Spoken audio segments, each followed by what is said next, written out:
Salut gang, vidéo ici pour parler de configuration de OSPF un petit peu plus avancée. Fait que j'ai pris une activité qui était sur NetAcad que je vais travailler. C'est sûr que je ne ferai pas juste la config qu'il y a sur NetAcad dans l'activité. C'est à noter par exemple que dans cette activité-là, 2.7.1, qui est du CCNA partie 3, 200.301, il y a une instruction, maintenant on vous demande configurer les routeurs OSPF de sorte que le coût de l'interface gigabit Internet soit 10 et le coût de Fast Ethernet soit 100. Il y a une erreur dans le laboratoire, autant en français qu'en anglais, pour X raisons.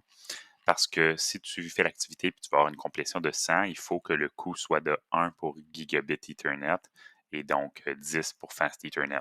Pourquoi? Je ne sais pas. C'est ce qu'on fait des petites erreurs. Ça arrive. Fait que je t'avertis tout de suite.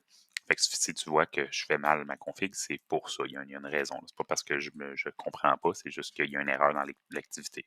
Donc, c'est ça. Fait qu'allons-y. Fait qu'on va aller voir. On va commencer par activer le processus de routage. On dit on va utiliser le processus 10 pour l'activation OSPF sur les routeurs, donc router OSPF 10 en mode configuration. Ça n'a pas d'incidence sur le fonctionnement du routage. C'est vraiment la zone qui va être importante. Donc, on est tous dans la zone 0, la zone principale, si on veut. Puis, on dit activer OSPF en configurant les interfaces à l'aide des instructions réseau et masque inverse pour les routeurs sur le réseau siège, donc headquarters. Et on va utiliser la configuration ou activer l'OSPF en configurant les interfaces des périphériques réseau dans le réseau data. Fait qu'on va aller le faire pour le réseau headquarter. Donc, je suis sur un des routeurs, enable, conf-t. Là, je fais router OSPF 10. Et là, on va activer les réseaux à l'aide de la commande network. Donc, network, et là, j'active mes trois réseaux que je connais, 10.0.0.0, 0.0.0.3. Pourquoi? C'est un slash 30, 255, 255, 255, 252. Le masque inversé, c'est 4 fois 255 moins le masque du réseau. Donc, ça donne 003. Area 0, je viens d'annoncer ce réseau-là. Et là, je vais annoncer les deux autres réseaux que je connais, qui est 10.0.0.8 le même masque et 10.0.0.12 avec le même masque. Je viens de faire le premier routeur. Deuxième routeur, on fait la même chose. Enable, OK, conf-t, router OSPF 10. On dit, on annonce nos réseaux, donc network. Et on va l'écrire au complet. 10.0.0.0.0, 0.0.0.3, area 0. J'annonce 10.0.0.4 le réseau adjacent que je connais, au routeur P2, P3. Et j'annonce les deux sous-réseaux locaux, donc 192.168, 1.0 et 2.0. Donc, qu'est-ce qu'on va faire? Network, 192.168, 1.0, 0.0.0.255, c'est un slash 24, area 0. Et ensuite, on va faire la même chose pour 2.0. Et techniquement, je ferai la même chose sur le routeur 3. Tu vas remarquer que dès que tu vas annoncer tes réseaux, fait que là, disons au début, tu n'as rien fait. P2, P1, j'active ces réseaux, il n'y a rien qui se passe. Là, quand tu arrives à P2, P2 puis tu actives le premier réseau adjacent, tu vas voir que tu vois un message OSPF qui dit Hey, on a un nouveau voisin euh, que j'ai découvert. Pourquoi? Parce que les deux ont activé l'interface. Dès que tu actives une interface qui est adjacente à un routeur qui a déjà une interface qui est activée OSPF, ça va commencer les échanges, puis ils vont établir un lien pour être voisin au SPF. Fait que j'ai fait les trois routeurs, je vous ai épargné la config du troisième routeur. Sur les trois routeurs de la zone service ou data service, on doit l'activer via les interfaces. Fait que je l'ai déjà fait, mais je vais vous le montrer rapidement. Donc, je vais juste faire show IP interface brief. J'active toutes les interfaces. Fait que gigabit 000, serial 010 puis serial 011. Fait que je vais faire conf t interface G0/0/0. Et pour activer OSPF via l'interface elle-même, on va dans l'interface et on fait IP OSPF, la zone, le processus, area 0. En faisant cette commande-là, on vient de dire active OSPF pour le processus 10, la zone 0. Ça va faire activer OSPF pour ce réseau-là. Donc, ça va l'annoncer et il va envoyer des messages concrètement à OSPF. Fait que je le fais pour tous les réseaux. Si je fais un do, show, run, je vais te montrer les commandes, mais je l'ai fait sur tous les liens. Équiper OSPF 10 Area 0 pour G000 sur le BC1. Je l'ai fait pour le S010 qui était le lien ici. Je l'ai fait aussi pour 011 qui est le réseau ici vers le ISP. That's it. Puis je fais ça sur BC2 pour leurs deux liens. Et c'est pas mal ça. Une fois que ça c'est fait, qu'est-ce que je fais? Ben là, on dit activer OSPF avec l'instruction réseau, activer OSPF via les interfaces des périphériques, c'est fait. Et là, on dit configurer les identifiants de routeurs sur les routeurs réseau. à l'aide à accès multiple comme suit. Fait que là, le réseau à accès multiple, c'est quoi? Ben, c'est là où est-ce qu'il y a 3 routeurs branchés via un commutateur. C'est un réseau multi-accès, OK, ou multi-access network, versus headquarter, ou le siège social, c'est des liens point à point série. Donc, dans le réseau multi-accès, on va aller configurer les identifiants de routeurs spécifiques. Puis là, on ne vous dit pas configure un loopback, on ne dit pas configure, on dit configure l'identifiant de routeur directement. Fait que qu'est-ce qu'on fait? Excusez-moi. On va faire router OSPF 10. On est dans le processus. Et là, on va juste faire router ID, c'est la commande. Puis on va mettre les adresses spécifiques. Fait que BC1, on met 6.6.6.6. Puis on va faire 5.5.5.5 pour routeur 2 et 4.4.4.4 pour routeur 3. Si je fais une vérification AND show IP OSPF neighbors, qu'est-ce que je peux voir? Ben là, regarde, tu vois, j'ai 10.0013. 10.0013, c'est qui ça? Ça, c'est P2P1. Fait que tu vois que lui, l'adresse que je vois, c'est l'adresse de son interface. Pourquoi? Parce qu'on n'a pas mis de router ID sur les 3 routeurs de headquarter. Fait qu'ils ont pris l'interface qui était la plus élevée. Si tu fais le calcul sur P2P1, il y a le réseau 10.0000, fait qu'il y a l'adresse .1 probablement. 10.008, fait qu'il y a probablement .9. Puis là, on a 10.0012 et il y a l'adresse .13. Fait que P2P1 a son adresse physique la plus élevée est .13, 10.0013. Fait que c'est cette adresse-là qui va être utilisée comme router ID. Je vois 5.5.5.5 et 4.4.4.4 qui sont les 2 routeurs qu'on vient de configurer avec leur router ID. Fait que ça marche. Après ça, on vous dit configurer OSPF de sorte que les mises à jour de routage ne soient pas envoyées dans les réseaux, ils ne sont pas nécessaires. Fait que comme j'ai déjà expliqué, par défaut, OSPF, si tu fais la commande network et tu annonces un réseau qui est associé à une interface ou que tu actives OSPF sur une interface, dans les 2 cas, tu annonces le réseau en question et tu fais en sorte que l'interface envoie des messages OSPF. Fait que si on regarde chaque routeur, on va aller répondre à la question suivante. Quelle interface a besoin ou pas besoin d'OSPF? Fait que P2P2, disons en bas ici à gauche, il n'y a pas besoin d'envoyer de message OSPF sur son interface où il y a le réseau 192.168.1.0, ni sur 2.0. Pourquoi? C'est des réseaux locaux, il n'y a pas de routeur, il n'y a personne qui va parler le OSPF là. Par contre, les liens série, ils veulent l'utiliser. P2P3, son réseau local, pas besoin.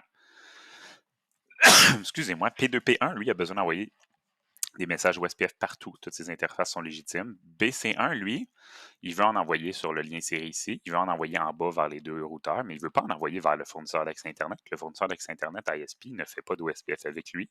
Puis BC2 et 3 ne veulent pas l'envoyer aux réseaux locaux. Fait qu'on va juste faire la commande pour aller désactiver l'envoi de messages OSPF. Fait que je récapitule.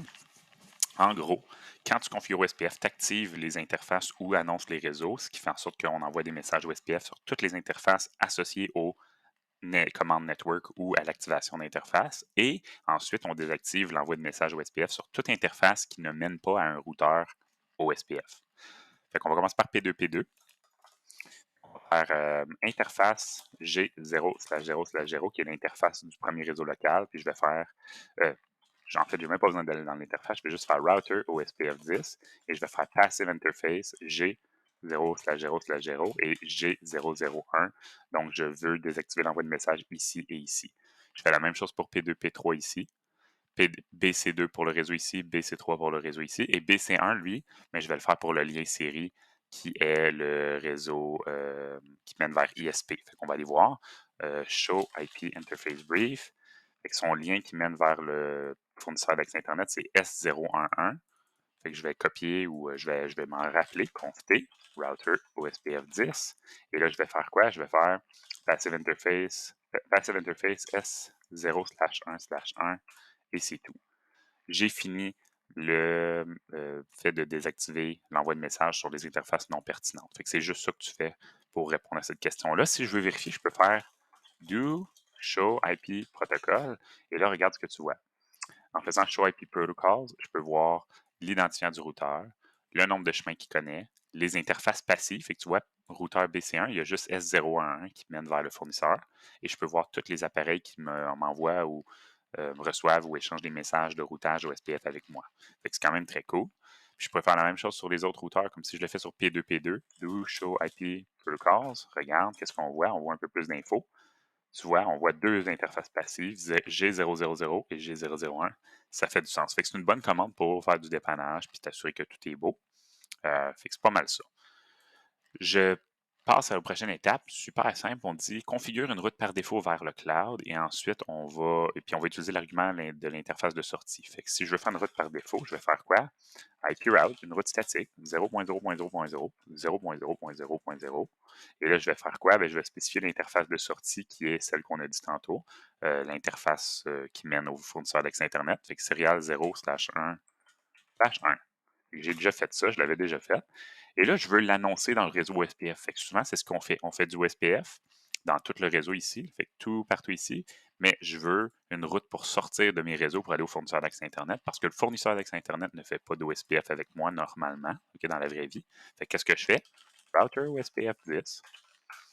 Et là, je vais juste faire Default Information Originate. Ça va partager la route par défaut à tous mes routeurs voisins adjacents au SPF. Fait que si on veut vérifier, je vais aller sur un autre routeur. Je vais aller sur P2P, P2P2. Bon, P2P2, on va y arriver.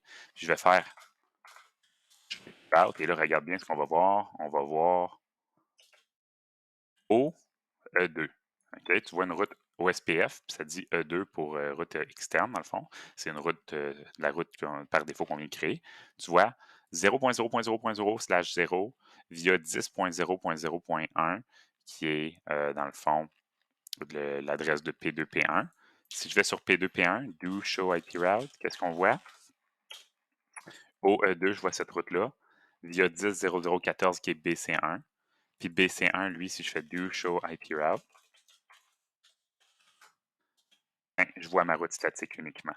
Fait que logiquement, en faisant la route statique sur BC1, j'ai dit hey, j'ai une route par défaut pour me rendre à l'Internet.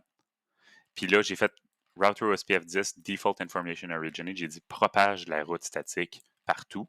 Fait que tous les autres routeurs sont au courant de cette route-là, puis elle a été ajustée pour pointer au bon routeur qui mène à BC1 qui connaît cette route-là. Fait que ça ressemble à ça. On continue vers le reste, fait qu'il va juste nous rester à configurer des priorités puis des coûts d'interface. Donc, c'est ça, on est rendu à configurer, comme j'ai dit, les coûts des interfaces puis les paramètres un petit peu plus avancés. Fait que, si on regarde l'annonce, on dit ici configurer les routeurs ou SPF de sorte à ce que le coût de l'interface gigabit Ethernet soit de 10 et le coût Fast Ethernet soit de 100. Il y a une erreur dans l'énoncé. Ce qu'il demande ou ce que le packet tracer corrige, c'est si le coût est de 1 pour le gigabit et 10 dans le fond pour le Fast Ethernet. Fait qu'ils ont mal écrit les instructions du laboratoire. Fait que si tu essaies d'obtenir le 100%, ça ne marchera pas si tu respectes le 10 pour le coût de gigabit. Il faut que ça soit 1. Si tu écoutes la vidéo dans le futur, ça se peut que ça a été corrigé, mais bref. Fait qu'on va le faire pour tous les routeurs. C'est super simple. Fait que pour configurer le coût, on va aller faire router OSPF 10, puis là, on va faire auto cost reference bandwidth, puis là, on spécifie la bande passante en mégabits par seconde. Fait que moi, je l'ai déjà configuré. Je vais te montrer qu'est-ce que ça ressemble à ici. Fait que tu peux voir, j'ai mis 1000. Fait qu'en faisant AutoCost Reference Bandwidth 1000, ben, je suis en train de dire que la bande passante de référence, ça va être OK, euh, 1000 mégabits par seconde, donc 1 gigabit par seconde. Fait que ça veut dire que le calcul que tu as vu dans les notions théoriques, qui est la bande passante de référence ou la bande passante actuelle divisée par la bande passante de référence, c'est le coût. Fait que les liens gigabit par Ethernet, si je fais le calcul, c'est 1000 mégabits par seconde, divisé par ce que je vais spécifier comme référence, c'est 1000. Fait que ça veut dire que le coût va être de 1. Si les instructions qu'il y avait dans le packet tracer étaient adéquates, ben là, il aurait fallu que je mette 10 000. Fait que 10 000 divisé par la bande passante, ça m'aurait donné 10 comme coût, ainsi de suite. Fait que plus que j'augmente la bande passante de référence, plus que le coût va être élevé pour les bandes passantes des différents câbles. Fait que c'est 1000 le coût parce qu'on fait 1000 la bande passante de référence divisé par la bande passante actuelle, c'est-à-dire gigabits par seconde. Puis ça va nous donner qu'est-ce que ça couvre comme coût. Fait que plus que la bande passante actuelle est basse, plus que le coût va être élevé. Okay? Fait que bande passante de référence divisée par bande passante légitime ou actuelle qu'il y a. C'est ça. Fait qu'on met AutoCast bandwidth, reference bandwidth partout, 1000 sur tous les routeurs. Et après, on peut vérifier le coût en faisant do show IP, OSPF, interface, disons G000. Okay? Fait que do show IP, OSPF interface, puis on spécifie l'interface. Puis si tu regardes là, je peux voir ici cost 1. Après, j'ai mis la référence à 1000 mégabits par seconde. Pourquoi? Ben à cause de ça. Donc, aussi simple que ça. Fait que je fais ça sur tous les routeurs. Ensuite de ça, on dit configurer le coût, la valeur du coût OSPF de l'interface P2P1 Serial 011 à 50. Fait qu'on veut configurer le coût d'une interface spécifique à 50. Donc, qu'est-ce qu'on va faire? Ben, on va aller, au lieu de configurer globalement dans Router OSPF, on va aller configurer sur l'interface. Fait qu'on fait Enable, configure terminal. Et là, on va faire interface S0/1/1. Et ensuite, on va juste aller spécifier la valeur. Fait qu'on va faire IP OSPF cost. Et là, on spécifie le coût, 50. Et that's it. Puis on peut faire do show IP OSPF interface S0/1/1 et on peut voir maintenant le coût qui va être affiché, cost 50. Je peux voir le coût, ça marche. Et le dernier sujet, on dit configurer la valeur des hello et dead timers sur les interfaces qui connectent P2P1 et BC1 pour qu'elles soient 2 fois plus élevées que la valeur par défaut. Fait on veut configurer la valeur des hello et dead interval de OSPF au double de leur valeur initiale. Fait que moi, je l'ai déjà fait, mais si on veut voir c'est quoi la valeur par défaut, regarde, je vais aller sur un autre routeur qui est configuré par défaut et je vais faire quoi? Show IP OSPF interface S0/1/1, disons. Je vais regarder une des interfaces et là, ici, je peux voir les informations. Si tu fais Show IP OSPF interface, tu vois les valeurs. Puis c'est comme ça, si tu ne les connais pas, tu peux les voir. Hello 10, dead et wait 40. La valeur du Hello, c'est toujours 10 par défaut, puis c'est 4 fois plus élevé pour le dead timer, donc 40. Fait que si on veut le double sur le lien entre P2P1 et BC1, ben on va mettre 20 pour le hello, puis 80 pour le dead. Fait qu'est-ce qu'on fait? On va aller faire sur la même interface, dans le fond, IP OSPF, hello interval 20. On va faire IP OSPF, dead interval 80. Et on va aller faire la même chose sur BC1 sur le lien série. Do show IP interface brief. On va aller voir le lien. Celui qui est le do, c'est S010. Donc, interface S0/1/0. Et on va faire IP hello interval. IP OSPF hello. On va mettre 20. IP OSPF dead. On va mettre 80. That's it. On a fini. Puis on peut faire do show IP OSPF interface S0/1/1 pour valider que ça fonctionne. On peut voir le hello, il est ici. 0/1/0. Et voilà, excusez, je n'avais pas la bonne interface. Fait que tu vois ici 20 et 80, fait que ça a fonctionné le calcul. That's it, c'est tout ce qu'on avait fait dans le laboratoire. Si tu veux faire un petit résumé, t'assurer que tout a fonctionné, on peut aller voir ici and show IP OSPF neighbors. Fait que là, on peut voir que le lien 10.0.0.13, qui est le routeur P2P1, c'est un lien full. Il n'y a pas de statut parce que c'est un point-to-point network OSPF. Il n'y a pas d'élection. Le DR, c'est nous-mêmes. Pourquoi? Ben parce que je peux voir que dans le réseau multipoint ici, 5555, c'est le BDR et 4444, qui est BC3, c'est le DRA2. Et si je fais Show IP Protocol, ben, je peux voir que le router ID, c'est 6666. Et donc, ça veut dire que c'est lui qui va être le routeur principal pour cette topologie-là. Je peux faire Show IP Route pour voir les chemins, voir si toutes les routes OSPF sont présentes. Fait qu'on va voir. Si je regarde du point de vue de BC1, j'ai une route vers le réseau 10.0.0.0, qui est le réseau ici. J'en ai une pour 10.0.0.4, j'en ai une pour 10.0.0.8, j'en ai une pour 10.0.0.12, qui est le réseau qui est juste entre nous deux. J'ai le réseau 10.0, 192.168.1, 2 et 3. Fait que 1, 2 et 3. J'ai 192.168, 4, 5, donc les deux réseaux en bas ici. Fait que je vois tous les réseaux que je peux voir. Si je vais sur un autre routeur, donc P2P1, disons, par exemple, si je fais do show IP route, je vais voir plusieurs routes OSPF, on peut les valider. Fait que je vois une route pour le réseau 10.0.0.4, 10.0.1.0. J'en ai une pour 192.168, 1, 2, 3, 4 et 5, et la route statique qui a été redistribuée. Fait que tout est là. Fait que ça ressemble à ça, la configuration un petit peu plus avancée de OSPF. J'espère que ça t'a donné un coup de pouce. Fais-moi signe si tu as des questions. Laisse-moi un commentaire s'il y a quelque chose que je peux faire pour améliorer la vidéo. Sinon, ben, on se retrouve dans une prochaine vidéo.